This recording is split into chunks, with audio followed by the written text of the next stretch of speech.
Alô, você, concurseiro de todo o Brasil, é um prazer mais uma vez recebê-lo em nossa companhia. Seja bem-vindo, meu amigo, minha amiga, a este site de sucesso, este site que vai fazer de você mais um dos nossos campeões. Sou o professor Jefferson Fiel, professor de matemática, raciocínio lógico e estatística.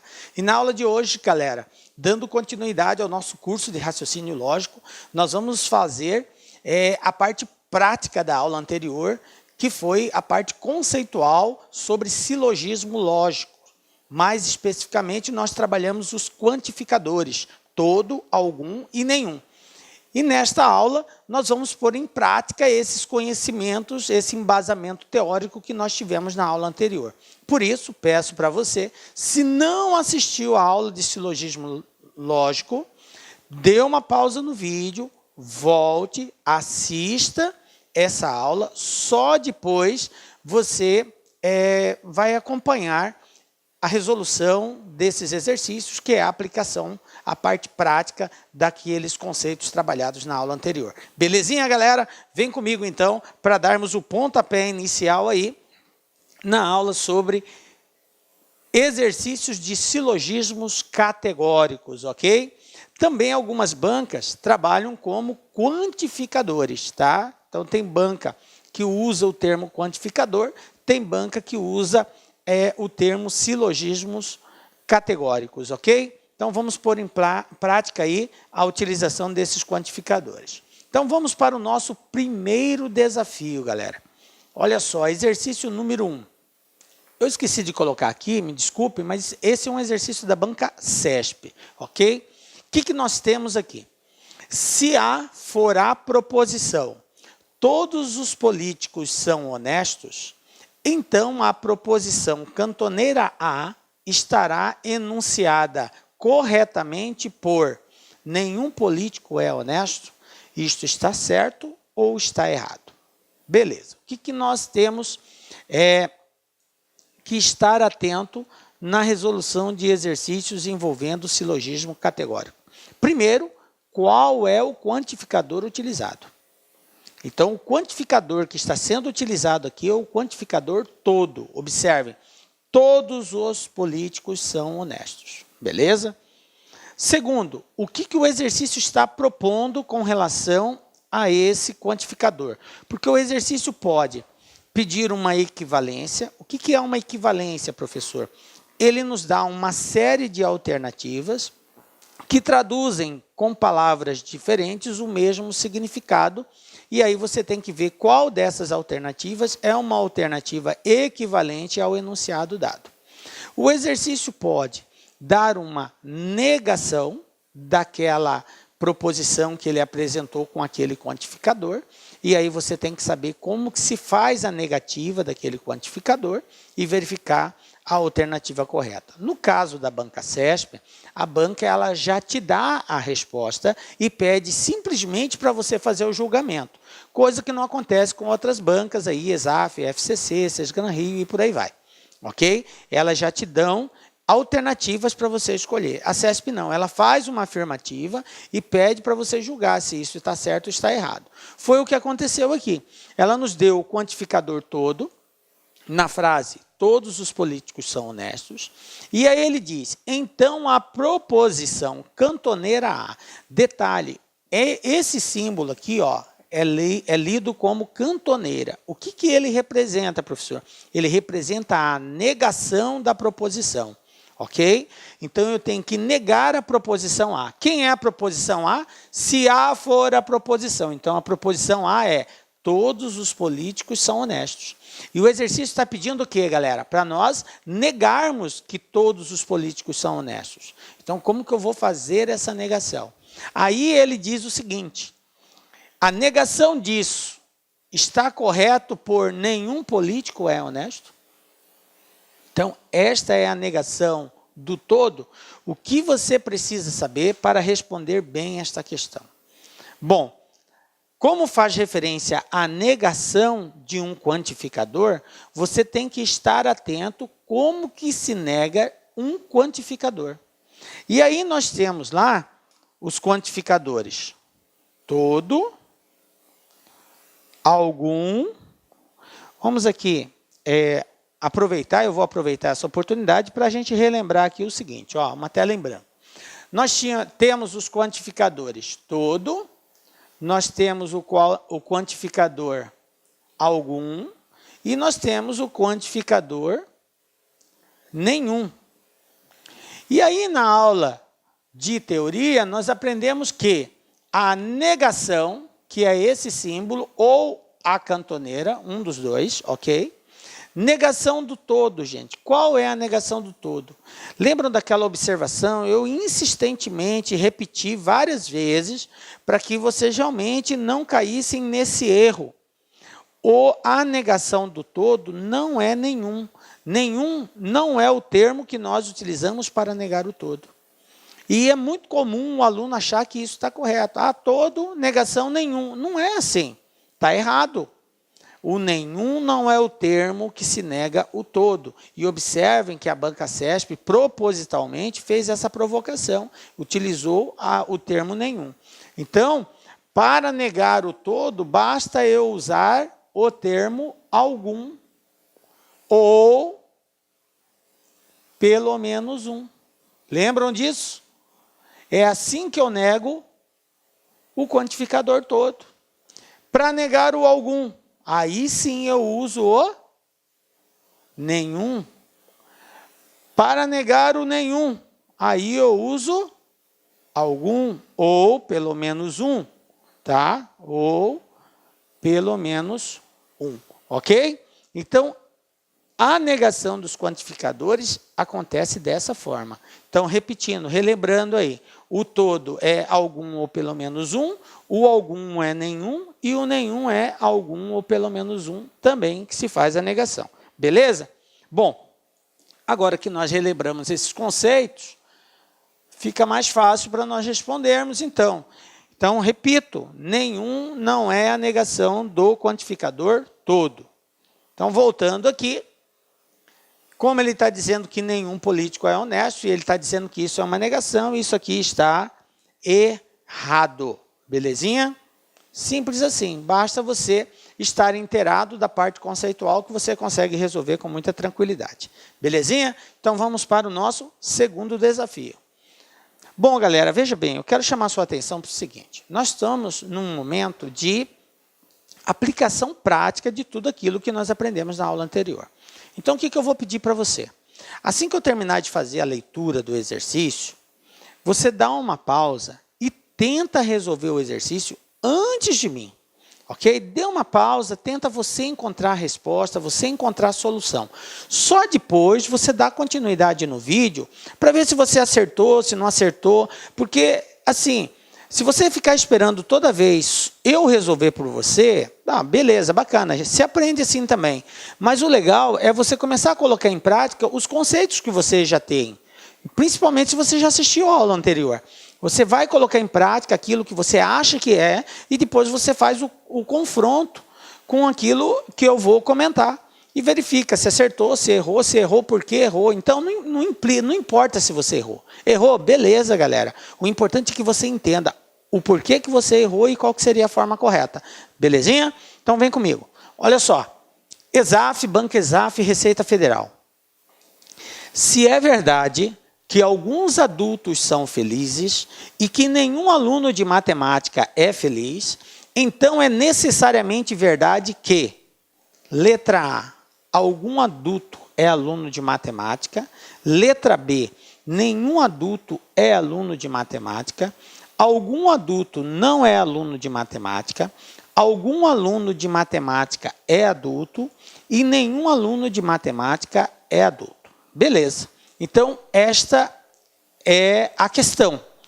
Tá? Não vou nem fazer nenhum comentário a princípio, né? Você vai ter que marcar uma dessas alternativas que, de acordo com essa informação, se é verdade que alguns adultos são felizes e que nenhum aluno de matemática é feliz, com base nessa proposição, você vai escolher uma dessas aqui que seja logicamente verdadeira em função dessa informação inicial.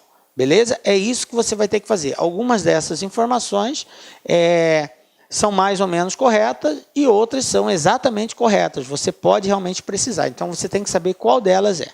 Beleza? Boa sorte aí. Dá uma pausa no vídeo, tenta fazer o exercício. Na sequência, acompanha a solução que nós vamos dar. Beleza? Bom, então vamos lá, galera. Está em destaque aqui a frase que é a afirmativa inicial que o exercício nos deu. Então, eu tenho aqui o seguinte: se é verdade que alguns adultos são felizes e que nenhum aluno de matemática é feliz, então é necessariamente verdade que... Bom, não sei se vocês se recordam, mas na aula sobre silogismo, nós mostramos que todos os quantificadores podem ser representados através de diagramas. A utilização de diagramas na resolução de exercícios não é uma obrigatoriedade, mas é um facilitador. Na medida que você aprende a trabalhar com os diagramas, aprende a representar aquela frase, aquela proposição que está sendo colocada na forma de diagrama, você consegue ter uma visualização mais ampla do contexto daquela frase. Dessa forma, você consegue tirar conceitos mais, digamos assim, mais concisos, ok? Então, vamos utilizar os diagramas. Professor, é obrigado? Como eu disse, não é obrigatório, mas facilita a nossa análise final. Então, eu vou tentar expressar através de diagramas isso daqui. Se é verdade que alguns adultos são felizes. Quando ele diz se é verdade que alguns adultos são felizes, eu posso dizer que todos os adultos são felizes? Não. Não posso. Se é verdade que alguns adultos são felizes. Olha aqui, ó. O quantificador aqui não é o quantificador todo, é o quantificador algum. Então, alguns adultos são felizes. Como que eu represento através de diagrama isso? Então, eu tenho um diagrama que representa as pessoas felizes. Isso aqui são pessoas felizes, ó. E aí eu tenho um outro diagrama dentro dessas pessoas que são felizes, que são adultos. Então, eu vou ter adultos e vou ter de crianças. Vamos dividir só em duas categorias, adultos e crianças. Então, eu vou ter os adultos. Mas todos os adultos são felizes? Não. Ele falou só alguns. Então, a representação dos adultos, ela vai ter que ser dessa forma. Uma parte dela está dentro do grupo de pessoas felizes. Aqui, ó. Mas existe uma outra parte fora. Por quê? Porque ele não falou que todos os adultos são felizes, só alguns. Então, eu tenho aqui adultos. Beleza, esse aqui é o grupo dos adultos. Alguns são felizes. Beleza. Depois, ele falou aqui, e que nenhum aluno de matemática é feliz. O que ele disse? Nenhum aluno de matemática é feliz. Isso quer dizer que, dentro do grupo das pessoas felizes, vai existir aluno de matemática. Qual é o quantificador que está sendo utilizado? É o quantificador nenhum. E o que o quantificador nenhum representa? Ele representa que não existe intersecção, não existe elemento comum. Então, quando ele diz que nenhum aluno de matemática é feliz, então, dentre o grupo de alunos de matemática, não tem pessoas felizes. Então, eu não posso admitir uma intersecção das pessoas que são alunos de matemática com o grupo de pessoas felizes.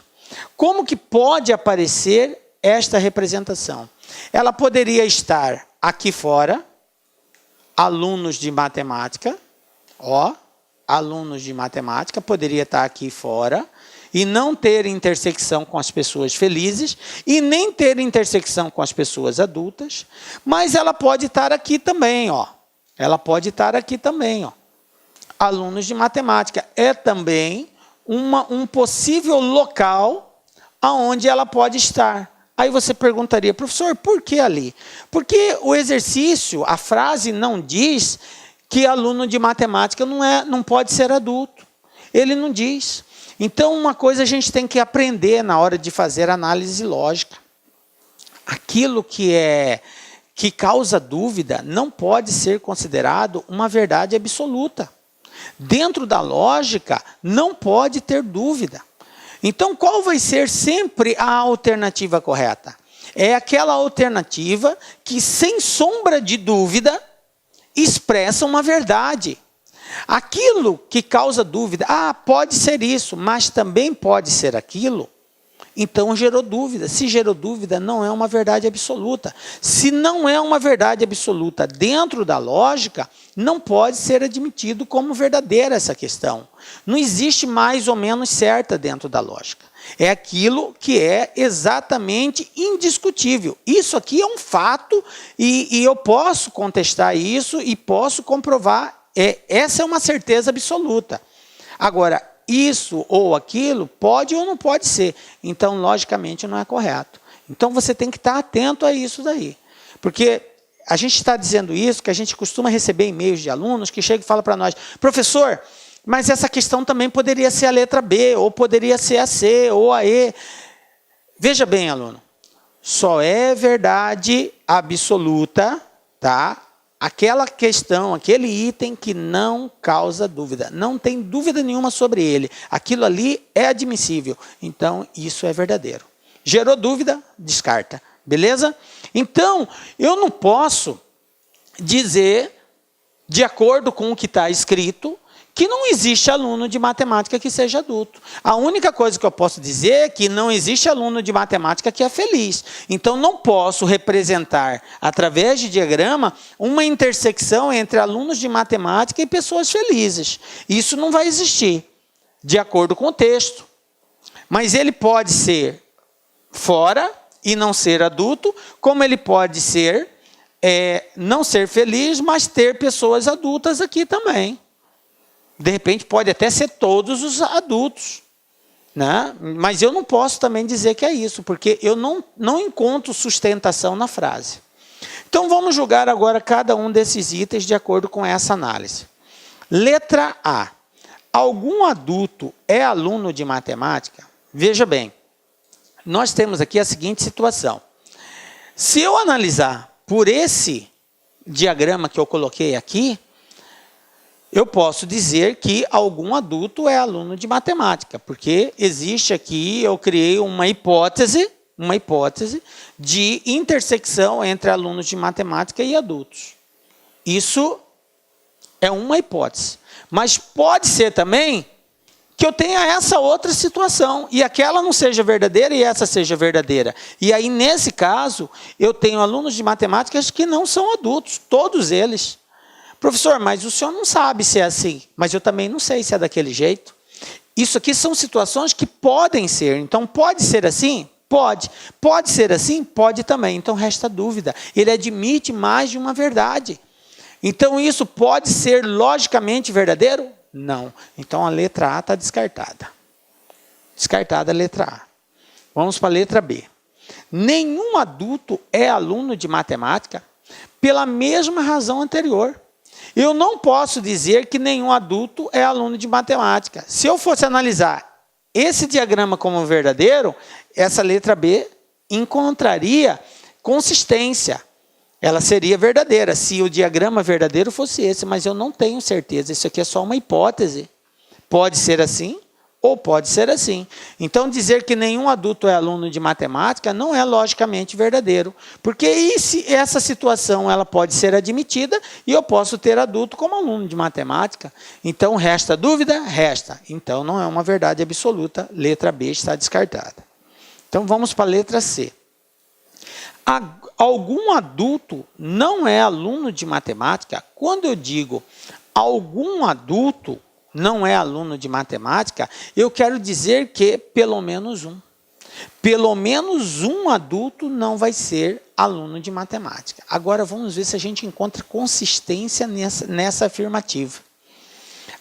Algum adulto não é aluno de matemática.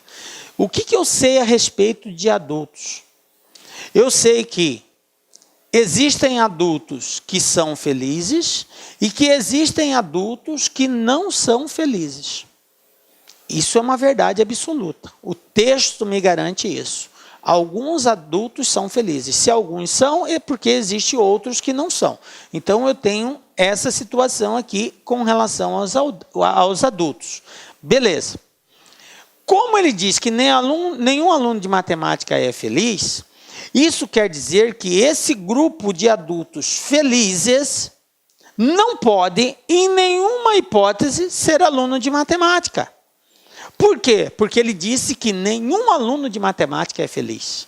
Se nenhum aluno de matemática é feliz e eu tenho adultos que são felizes, esses adultos que são felizes não podem ser alunos de matemática, porque nenhum aluno de matemática é feliz. Então, esse grupo que está aqui, que é um grupo de pessoas felizes e adultas, uma certeza eu tenho: eles não são alunos de matemática.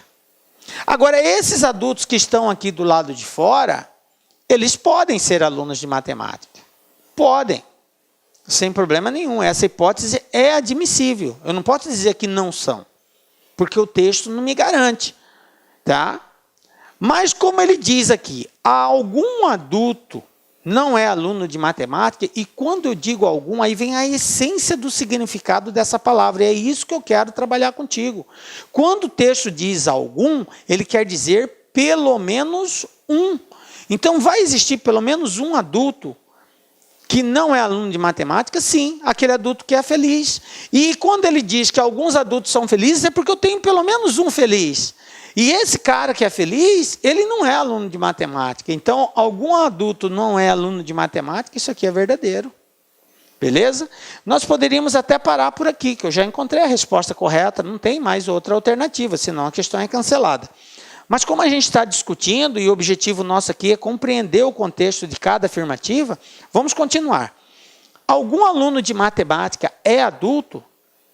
Veja bem, se eu trabalhar com essa hipótese aqui, ó, eu vou ter alunos de matemática adultos. Mas se eu trabalhar com essa outra, não. Então, como eu tenho dúvida, então a questão não é correta. Letra E, nenhum aluno de matemática é adulto? Também a mesma coisa. Se eu pegar esse diagrama, essa hipótese, seria verdadeiro. Mas se eu pegar aquela, já não seria verdadeiro. Então, ela tem ambiguidade, duplas posições, então não pode ser verdadeira. Então, o que nós temos aqui como resposta correta? Letra C, algum adulto não é aluno de matemática. Belezinha? Tranquilo e favorável? Beleza, né, galera? Viram que a utilização do diagrama facilita, né, galera? Por isso que eu chamo a atenção de vocês aí para você dominar bem isso daí. Acertou a questão? Poxa vida, professor, não acertei. Eu errei, eu marquei outra questão. Tranquilo, não é momento para desesperar. Agora você pode errar. Agora você tem todo o direito de errar. Tá? Eu só pergunto, entendeu o contexto? Aprendeu? Viu? Tranquilo, valeu a pena então. Vamos para frente. Tá? Terceiro desafio nosso, Banco-Exaf e Receita Federal também. Ana está realizando um teste e precisa resolver uma questão de raciocínio lógico.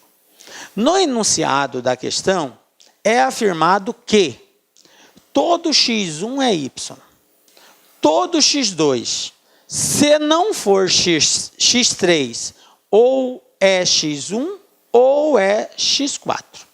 Beleza.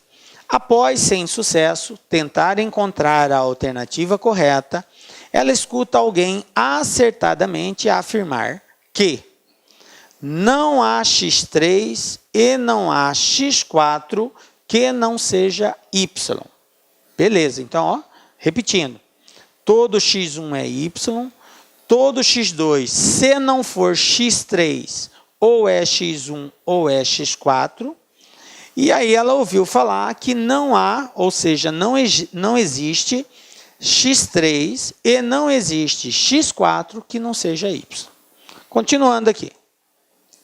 A partir disso, Ana conclui corretamente que todo y é x2, todo y é x3 ou x4, algum x3 é x4, algum x1 é x3 e todo x2 é y. Beleza? Então, mais uma vez, peço para você aí, dá uma pausa no vídeo, tenta fazer a questão, na sequência acompanha a solução que nós vamos dar. Belezinha? Vai lá. Bom, galera, então vamos lá. O que eu tenho aqui?